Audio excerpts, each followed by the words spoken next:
So get this, every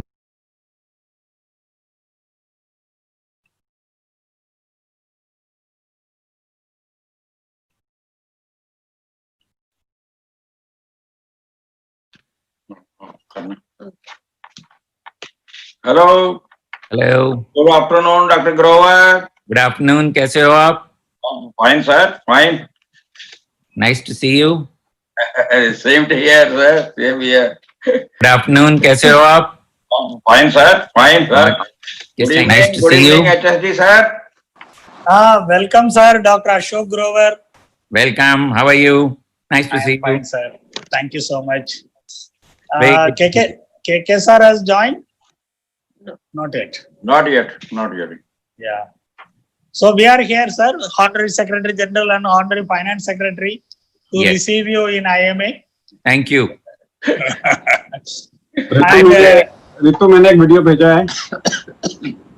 Ritu मैंने एक video भेजा, जरा डाउनलोड करो फटाफट उस पे, गूगल पे, ईमेल पे. now the colorful man is here. Yes. Back. Yes. Yeah, even his background is colorful. Yeah, sir. Very colorful.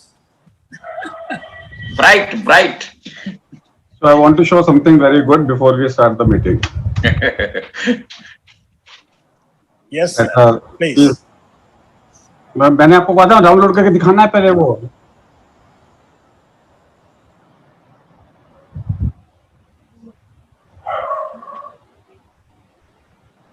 Let me see if we can.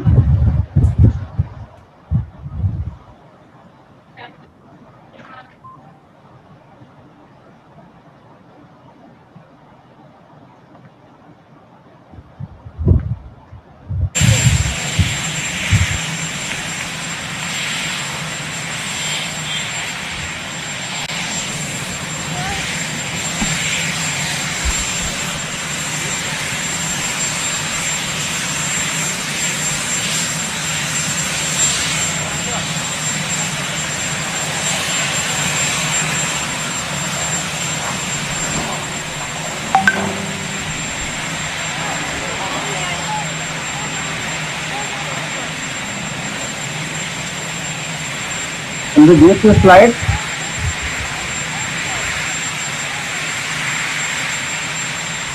Maybe come back in. Yeah. So, yeah, are you showing this or? Morning. No, show it again. Show it again from the start. So this is this is how we should wear the mask. This is what the Vice President COVID conjunctivitis is. This is how he is demonstrating how should we remove the mask.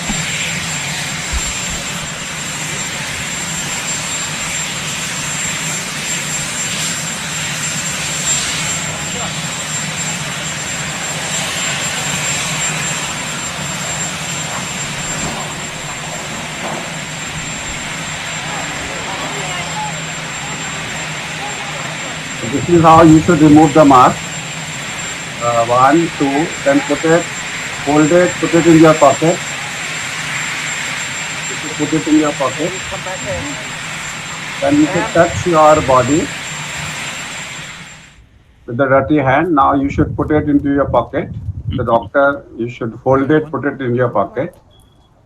The second doctor comes, you should take it out, put it on your desk with the dirty one on the desk. And the third one comes, the third doctor comes, he takes it out, and again he folds it and put it in his pocket. Privilege it is to take care of the president, but to be part of such a talented and multidisciplinary team here at. Take it out. So this is how the President of America treats isolation guidelines. He says, you put the mask in your pocket, this is how you should remove, this is how you should do. Over to you, Dr. Ashokan. Comments on... Sir, was that smile a mischievous one? Obviously. Everything, I mean, if a president of America is showing like that, this is ridiculous. This is ridiculous. I mean, he's breaking all the rules. All the doctors of the White House, they don't know how to don off the mask. They don't know how to remove it, and they are supposed to speak with the mask on. The people are standing in the back and they are removing their mask, putting in the desk on the reverse way, and putting it in their pocket. This is what this is something which is. Anyway, the topic for today is I and COVID-19, and we have an excellent speaker with us, Dr. Ashok Grover, a Padma Shri awardee and chairman of I at Gangaram Hospital. There is a reason for me to pick up this subject, and I want to show you one slide that why did I choose this subject. And I've chosen this subject uh, because Mike Pence had a red eye. inflammation is gone. Yes. And he also had a fly on his head. Yes, that is okay. But I am only trying to say of COVID-19. Mhm. This is what we have shown, left eye. And this is your Vice President of America now, which is clearly being shown to be having COVID-19. And you can see him having a COVID-19, classical COVID-19 eye. This is what it is. And Then this acknowledged was, negative status though. and he, no. He never acknowledged negative status. He was in the White House. He attended a meeting. He wanted to go to a debate. People told him to quarantine. And he said, I did not have any history of contact. So the physician at the White House said he has no degree of contact. He gave him a clearance. This is an accidental photo picked up while he was giving debating. This is an accidental photo picture by the media, which shows that he is having a left eye. So he is having COVID, and either the doctors in the White House missed it, or he himself missed it. He was aware. Whatever it is, this is the classical COVID conjunctivitis, because all over people are now talking again on the eye manifestations. I thought of bringing Dr. Grover in. All to you, Dr. Grover. Thank you. So I'll start my screen share. Ritu? You will need to enable my screen sharing.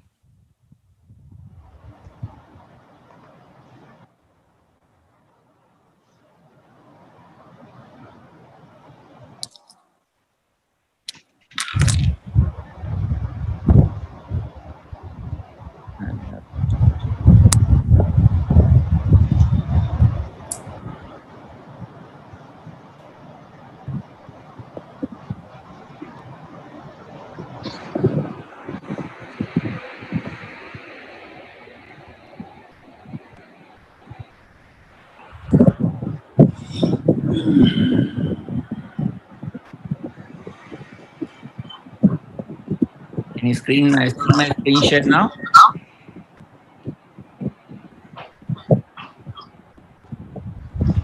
आप अपनी slide ऋतु पहले ले लिया करो ना, मैंने आपसे कहा था. Can you see my screen share now? Yes, I can. Okay. So we talk about COVID-19. Slides are not coming. Not coming? No, we are only writing news to bw.zoom.us. Okay, I'll have to then reshare it. Maybe go out and come back then. Otherwise, you send your slides to Ritu, she'll share it. No, I think we should be able to share it now in a while.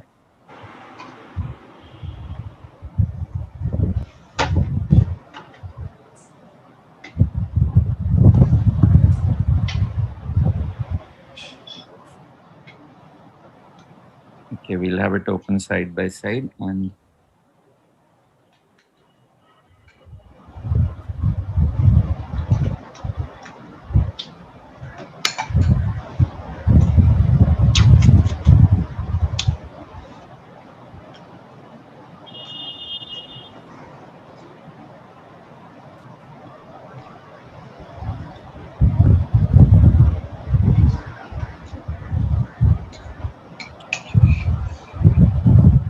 should I check in again? I think I'll need to check in again in that case.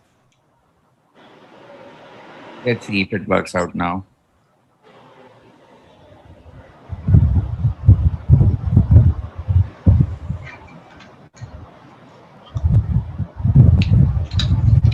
That is fine. Okay, can you see it now? Hmm. Okay. So I'm going to talk about COVID-19 ophthalmologists from the eyes. Have we been able to demonstrate the viral presence in the eyes for tears? And what impact has the pandemic had on eye care, especially community eye care? What impact it has had on ophthalmic education and on eye care practices? And then we summarize the carry home messages. So it all started with an ophthalmologist. The first sacrifice that the medical profession made at the altar of this pandemic was an ophthalmologist from China who sacrificed his life after he contracted virus from an asymptomatic patient of acute angle closure glaucoma. Manifested symptoms on January 10 and expired on February 7. So before this, he was trying to make people aware with the help of WeChat about the disease when he received a severe reprimand from the police and he had to stop talking about the pandemic which he had suspected, a SARS-like disease he called it. And then he himself paid the supreme price of losing his his life to the disease. What do we know about the transmission through the ocular surface? We know that the transmission can occur both by contact through ocular surface or aerosol contact with the conjunctiva in the absence of eye protection. And that is why it has been demonstrated that an eye protection is an integral component of protection of a person caring for patients of COVID and even other individuals who may tend to get into an environment where there are aerosols. And what are the manifestations? Conjunctivitis is the first and foremost presenting symptom. In fact, this can be the first presenting symptom in an individual, as Dr. K. Agarwal was trying to point out. In this study from 30 hospitals in China, it was noted that conjunctival congestion was seen in 9 of the 1,099 patients which were documented, which is about 1%.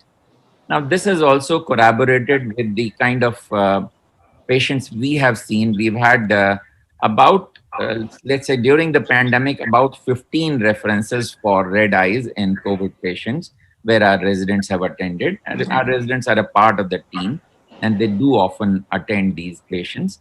And they have had to treat them with symptomatic local care in these patients. Now, this is the best recognized and the most reported symptom. But it is certain that there are other manifestations taking place. There are anecdotal evidences of vascular occlusions taking place, of immune phenomena taking place in the orbit, in the other structures of the eye, including muscles. But these are not yet documented significantly to be presented to this audience. There are a number of anecdotal reports coming up from various parts of the world. So we'll wait till they are scientifically documented and proven to be due to COVID. And it is similar to dengue, where we have seen and reported cases where there has been an orbital inflammation, where there are retinal hemorrhages, where there has been a necrosis or melting of the eye coinciding with the phase when there is a thrombocytopenia, where the immune manifestations are at their peak. So I'm sure that there are several other manifestations which we will report in due course of time. Now, what is the risk of transmission in ophthalmologists? Now, there are a number of reasons why the ophthalmologists are susceptible. They need to be quite close to the patient and remain in touch with them for a long period of time, because this is a multi-step examination where dilatation is carried out, where fundus is looked at, where you approach the patient quite closely, where you do manipulations on the surface of the eye. And of course, in surgeries, some of the surgeries can be quite long when we are dealing with orbits, when we are dealing with eyelid reconstructions, when we are doing retinal detachment. So for all those reasons, risk of transmission in ophthalmologists is a very real. However, there is a feeling that risk of transmission, the concentration on the surface of the eye or in tear film may not be very high, and the ACE receptors and other receptors which may be responsible for picking up of the disease through the eyes may not be as dense as in the lung. So there need not be a paranoia, and with all the protections, one can go ahead and do a physical examination. Of course, we follow all the screening protocols. We have a good system of triage and a great deal of effort spent on hygiene in order to prevent the risk of transmission in ophthalmologists. And the same risk the clinicians should avoid by using an eye protection to avoid the transmission from the surface of the eye. Now, the virus on the ocular surface has been demonstrated. There are a number of studies which have demonstrated that virus is present in tears. It may be present in asymptomatic persons as well. And there are a number of studies which show this. However, the number is certainly more in moderate and severe cases. And this study has been done from Maulana Azad Medical College, Guru Nanak Eye Center, which was one of the few studies which demonstrated a large number of cases where the virus could be picked up by RT-PCR by conjunctival swab. In fact, in almost 24% of the patients with lab-proven moderate to severe disease. This was therefore a landmark paper, a big study from India, and this has received wide international attention. Now, what impact has this lockdown and the COVID-19 care and the pandemic had on patient care in ophthalmology? There are a number of publications. One of them is from one of the largest eye care providers in the world, the Arvind Hospital in Madurai, which showed that during the period of the lockdown, the procedures were down from anywhere between 96 to near 100%. Elective surgery was down 100%. Even the urgent and very important intravitreal injections, which are sight-saving for conditions like diabetic retinopathy and age-related macular degeneration, were down to just 1%, which was pathetic because the number of patients that we are seeing who have lost their vision irreversibly because of those conditions presenting now is very large. Sight-saving procedures like retinal lasers were down. Of course, the OPD visits were minimal or only the casualty visits during this period. And therefore, there was a huge vision loss. Some patients who should never have presented with a perforated ulcer, who should have presented much earlier, presented with perforated ulcers, but there was no way of doing corneal grafting on them during this period because even now, the tissue harvesting is difficult. There are no domiciliary collection of the eyes even permitted at this stage. We have started after the National Program for Control of Blindness permitted that. Hospital retrieval has started, but there is no retrieval yet from the community. And that is the reason why very few corneal graftings are still being done. People who had open globe injuries presented late and had to undergo removal of the eye, who could otherwise have had their eyes salvaged. The same was true for a huge number of emergency procedures which could have been done, but some could not get it done only because of the logistic reasons that they could not reach or they had to go back home because of the various difficulties. And of course, community eye care has suffered a lot. There are no community pickup services now available. As you know, the bulk of surgery in the eye surgery, cataract surgery, is a community eye care service where the voluntary agencies are doing 80% of the work in cataract surgery. And since there are no screening camps yet, no community surgery is being done, there is a huge increase in the backlog. We had reached a target of prevalence of blindness of 0.3% in the recent survey, which was very, very good achievement. But there has been a rollback, and there has been a much larger increase in the number of blind who need surgeries at this time. And even now, the surgical activity is decreased. As I said, eye donation has been impacted. Peripheral vision centers, which are very active in the smaller areas, including taluks, including the rural areas, the peripheral vision centers, they have not been functioning. And we've had a number of guidelines provided for eye care during this period, but the community eye care projects remain very minimal. Now, there has been a huge impact on education, both for the residents and undergraduates. But in ophthalmic residency context, there has been, this is the editorial that I wrote for the Indian Journal, that there has been a tremendous impact, particularly on clinical and surgical teaching. And theoretical training was also greatly affected. I suggested to the All India Ophthalmic Society to start specific designed webinars for postgraduate training.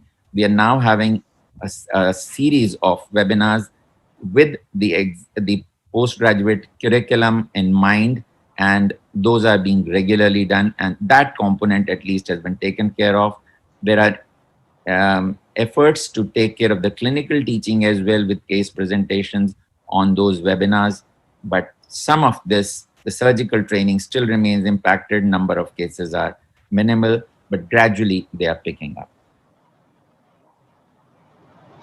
What about the eye care practices? They have been severely impacted. As you know, most of the eye care is being provided by standalone hospitals, not as a part of the major hospitals, but as daycare standalone hospital.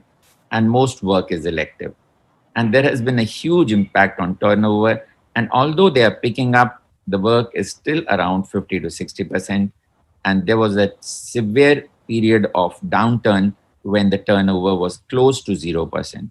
And this has been a major drain, like many other hospitals, like many other multi-speciality hospitals, but even more on the ophthalmic setups. And therefore, a number of survival plans had to be worked at. Financial management during these difficult times was a very difficult period, and getting back from lockdown also requires a lot of modification, reimagination, and reform. And these are all being done in this stage. So overall, once we look at the entire picture, we understand the severe impact this disease has had on our day-to-day work as ophthalmologists, on the risk of transmission through the eyes. There is now an incontrovertible evidence that virus is shed through the tears, and the concentrations are high enough to infect others.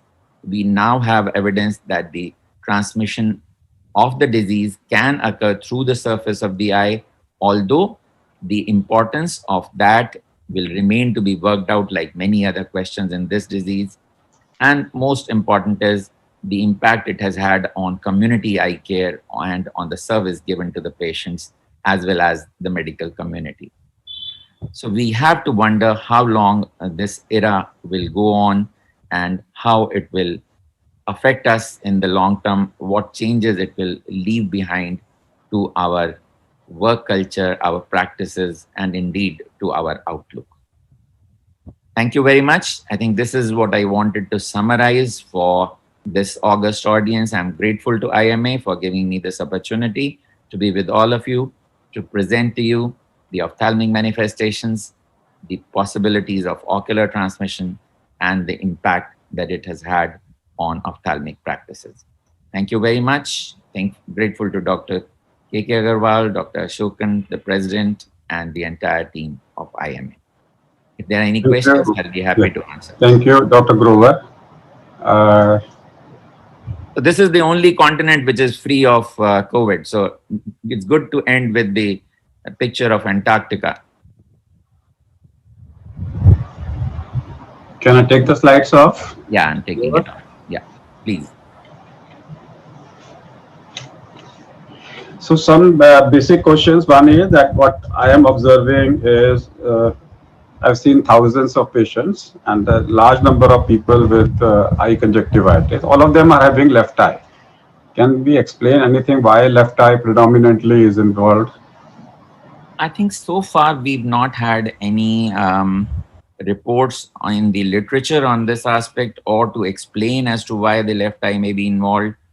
Although one of the reasons may be that many people have an oximeter on the right hand and maybe they're using the left eye and they're touching the eye and rubbing it, or No, everybody. everybody. I've yet to see a patient with the right eye.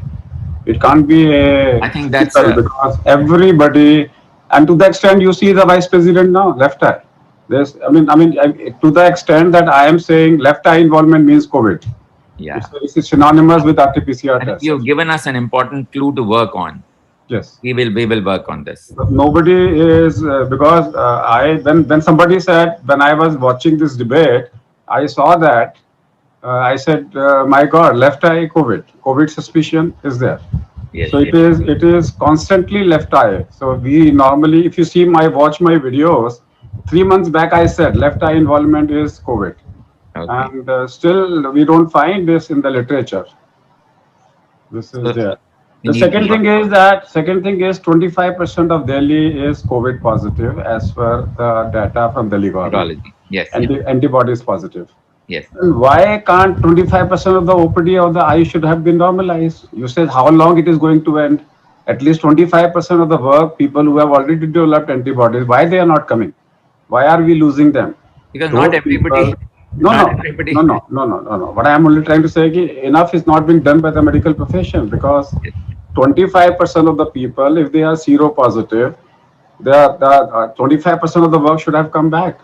If you are saying 99% work is not coming back, therefore somewhere our medical profession is at fault in Dr. convincing Agarwal, people. that data was for the lockdown period. Now, of course, the work is more than 50 to 60%. Our Agreed. outpatient department. Whatever it is, I'm saying 25% of the people, if they are COVID antibody positive, it's enough for the medical profession to survive. If we Yes. create enough awareness, it should be normalized today. That's what I'm trying to say. Yeah. Our workload is over 50% now. I mean, what I'm only, that's okay. And the second thing is, are we doing a COVID test when a patient comes? Are we getting a COVID report that you have to? For the surgical work, all longer cases, yes. And we are also advising it for the shorter procedures like cataracts as well. But there is a resistance that we often face, and many a times patient would not get it done. But for the longer cases, we are insisting on COVID negative status. In Gangaram, we don't admit or don't operate any patient unless he brings a report of the last 48 hours with a COVID negative test. There are certain negations in COVID. So we say COVID doesn't have laryngitis, COVID doesn't have mediastinal lymphadenopathy, COVID doesn't have pleural effusion, pericardial effusion, ascites, COVID doesn't have involvement of joints. So similarly, we say that it can involve everything of the eye minus the lens. It can cause conjunctivitis, iridocyclitis, choroid involvement, choroiditis, retinitis, all are known, minus the lens. Is it the vasculation because there is no vasculature there, or what can be the reason? Because That's true. involvement of premature involvement of lens is not known in COVID. So Yeah, far. it is a vascular privilege structure. It does not have a blood supply directly. It gets its nutrition from the aqueous humor, and therefore, it So does- therefore, this indirectly confirms that COVID is a vascular disease. yes, the immune impact that it is having is through the vessels or immune reactions within the tissues. Okay, so this is a vascular disease. Is there any other way this can impact myopia, hypermetropia? Are we seeing No, any literature which is saying in the eye vision changes occurring into that? And No, what not about yet. involvement of retinal artery thrombosis and retinal vein thrombosis? Yes, there are anecdotal reports now, several anecdotal reports from, in fact, 2, 3 different parts of the world where they have suggested that vascular occlusions are more, particularly the arterial occlusions, which often don't occur normally in younger patients unless they have a systemic predisposition. And some of these patients have come without any other predisposition. We've also seen at least 3 arterial occlusions which were unexpected, central retinal artery occlusion. So the way to prove this COVID-19 is a vascular disease. So there was a trend when you used to say this is primarily a respiratory disease. Now we say this is primarily a vascular disease. And this disease basically had 2 manifestations, pulmonary. I'm talking about cytokine crisis. The immunological crisis or hyperimmune reaction can be pulmonary or non-pulmonary. And pulmonary is classical cytokine crisis of the lungs with ARDS, with hypoxia. And the second part is called as non-pulmonary, which is the multisystem inflammatory disease of the adults and of the children, where eye involvement is equally important. Normally, otherwise, eyes are very mild. This left eye conjunctivitis basically means COVID. That means you are not going to go serious. But in multisystem inflammatory syndrome, which is a hyperimmune response other than the pulmonary, which occurs both in children and adults, involvement of eye involvement is serious. And then you have 2 of the 3 systems involved.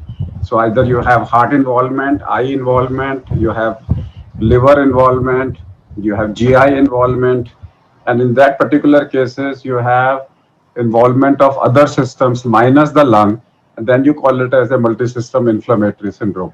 So is there any other such situation in the eye which can explain that? I mean, apart from COVID-19, how do you get COVID-19? How do you get dengue cellular involvement, eye involvement? What is the mechanism? We had postulated, I had reported a case, and then I saw 4 more cases where there was an orbital inflammation associated with melting away of the globe.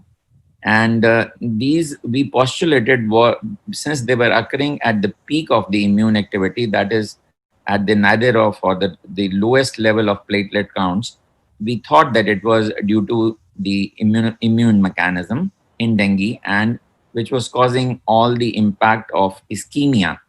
And ischemia was leading to the globe necrosis. The eye just melted away, the cornea melted away.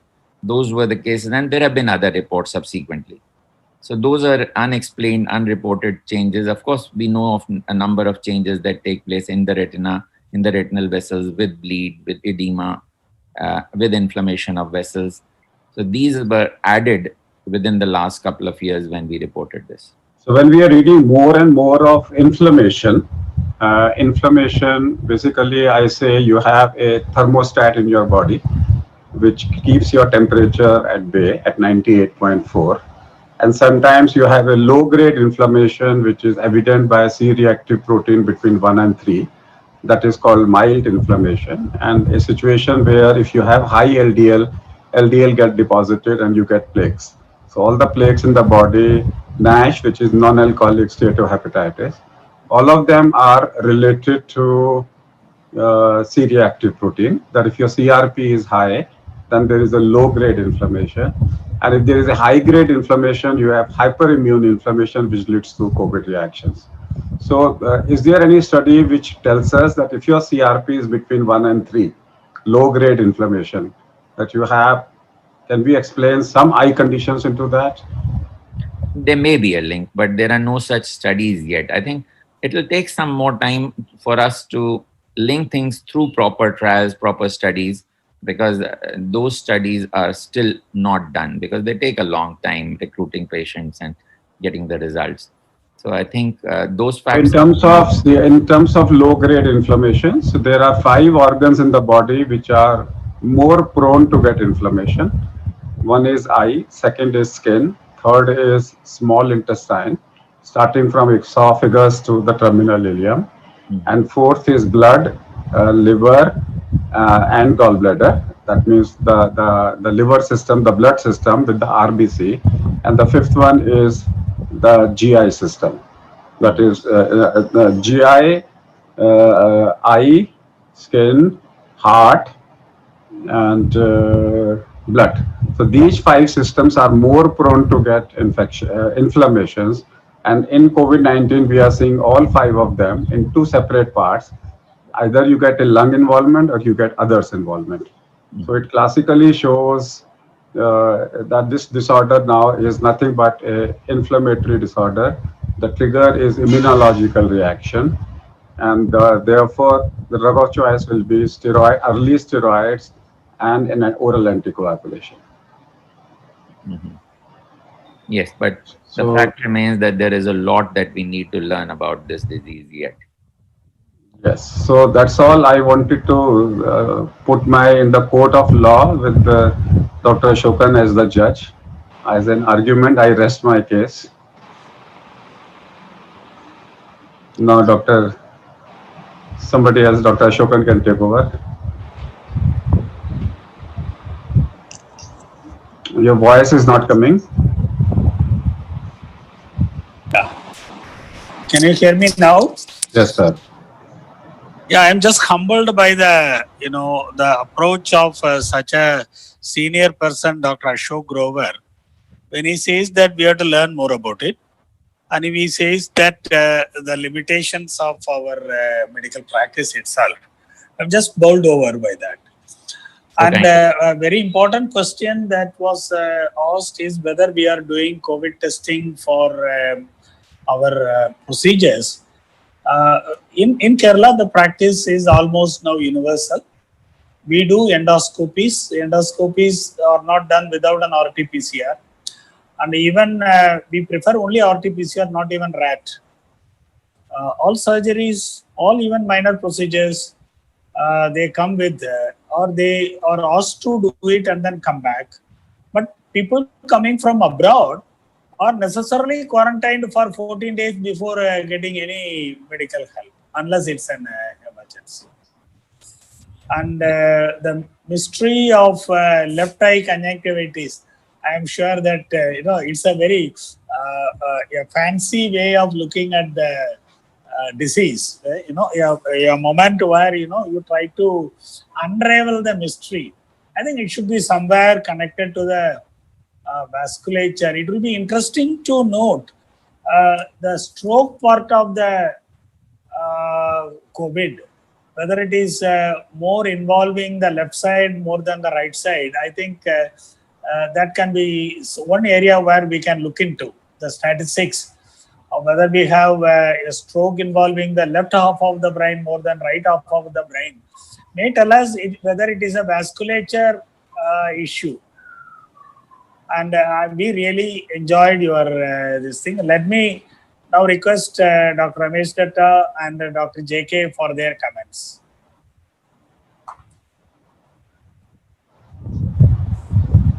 So, it was an excellent talk.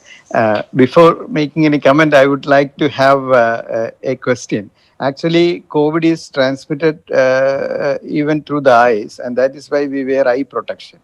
So, is it entering through the conjunctiva or entering, falling over the eye and getting through the nasolacrimal duct into the nasal mucosa and infecting? Which is the mode of infection?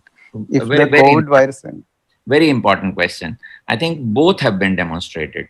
The surface has been shown to have receptors, ACE receptors and other receptors which can attract the viruses, which can allow the viruses ingress. And therefore, a direct transmission from the ocular surface is also known. Although, as I said, there is a belief that probably it need not translate into paranoia, because these receptors are probably not as sensitive as they are in the lungs. And even the concentration of virus may not be that high in the conjunctival sac. So there is a definite risk, but it is probably not as severe as through other routes. Of course, nasolacrimal duct certainly is an approach which is open, and you definitely have a huge number of tears flowing down into the nose and through that into the pharynx. But certainly surface can also be a source of infection. Thank you, sir. Ramesh, sir.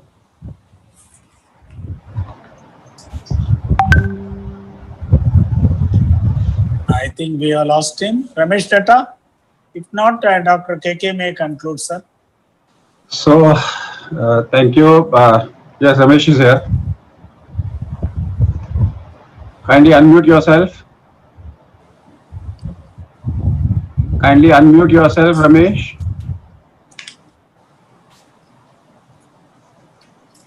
Unmute yourself.